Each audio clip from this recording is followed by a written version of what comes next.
Howdy hikers, Chelsea here to go over a couple methods of food storage when you're out on the trail. Food storage is really important. It's our way to keep animals safe when we're in the backcountry and to keep other hikers safe. Sometimes an animal can access human food somewhere like a campsite and they get habituated to expecting that food in that area. That animal can become aggressive. It could harm other humans. Sometimes animals even have to be relocated or put down if they start to associate human beings with food. So whenever you're in the backcountry, you need to plan ahead and prepare and check the local land manager's recommendations of how you should be storing your food in that region. You might find some people recommend good old bear canisters. It's a pretty foolproof way to seal your food in a canister that has hard enough plastic where animals can't penetrate it. You might even find some areas have the luxury of a good old metal bear box where you can store all your smellies at night. Those are two really foolproof ways to store food, but I'm going to go over how to tie your food up into a tree if these are not options available to you.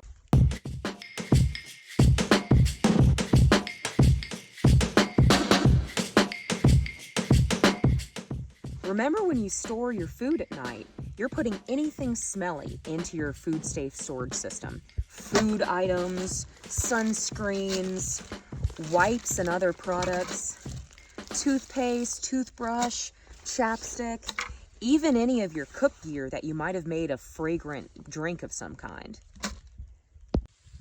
In order to use bear cables, unhook the hook from the tree and lower the cable to yourself.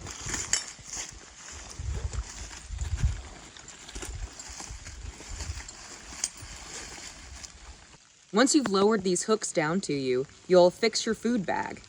You'll notice sometimes gates don't close all the way on these cables. I'll always affix a carabiner onto my food bag and then through the cable itself. That way, if an animal tries to shake these cables, they can't access your food. After you've affixed your food bag, you're going to haul this cable back up and clip onto the tree.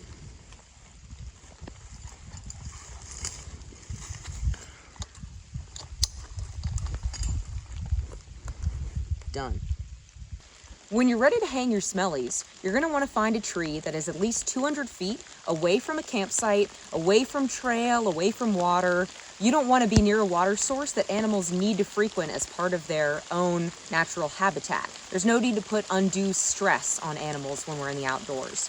I've got about 50 feet of this paracord that's fairly lightweight, and I'm going to affix the little rock bag I brought with me. Just any old bag at all, something that used to have a towel in it. Put a couple rocks in it so it's got some weight, and this is just so I can throw my paracord up on a branch a little bit easier. I've found a tree that has a branch that's at least 20 feet off the ground, and the branch itself is at least 6 feet long where I can get my paracord away from the base trunk of the tree. I've picked a branch that's strong enough that it can hold the weight of my food bag, but not strong enough that a courageous animal such as a bear could actually walk up on that branch. Hopefully they would be discouraged and know they couldn't do it to try to swipe at my food. So I found just a tree that'll do, which is really tricky. I had to wander around for a while. Now I'm going to try to throw my line. This is something you'll want to practice at home because it takes a good amount of tries. I'll simply clip my line onto my rock bag and start trying to throw way up to my branch.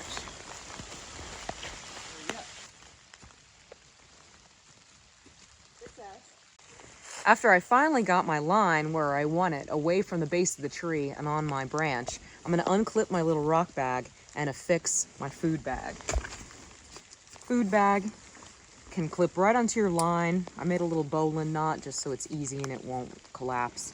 And now for the PCT method, I'm going to also clip my line into the carabiner right here. Simple as this. I'm ready to haul my food up for it to sleep at night. Bye, food. Have a good sleep. I'll see you for breakfast. I'm going to haul this line all the way up to the branch itself. All the way so it touches that branch. Now I'm going to reach down on the ground and find any stick at all. Here's one. Now I'm gonna reach sort of just above my head and make any kind of little hitch knot. Something like a marlin spike, something like a clove hitch, whatever you want to make, you're just gonna stick your stick into that little hitch knot. Now when I let go of my string, the stick and the carabiner are gonna meet in holy matrimony, and this bag is now well above any bear trying to reach it and well below the branch so an animal can't reach it from above. If you can't find a tree with an adequate branch for a bear hang, you might have to try a double tree technique. I've walked around for a while and found 2 trees that are approximately 20 feet apart with a nook and a branch where I can throw a bear line on one tree, then affix my food in roughly the middle of my line, throw the other side of my line in the second tree, and hoist the bag up. I'll show you how I do it. Now that I've thrown my line into my first tree, I'm gonna take off my rock bag and tie to the base of the tree just with a loose knot for now because I might need to adjust the middle placement of my food bag. I'm gonna aim to tie my food bag roughly in the middle of my line where it will lie above the ground in between my 2 trees. I can adjust the placement later on. Now it's time to throw the second line into the second tree. So I threw the bear hang line into my second tree.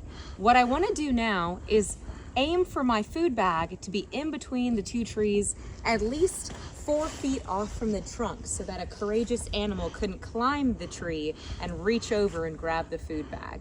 I can achieve this middle placement by adjusting the line at each trunk. Let's haul it up.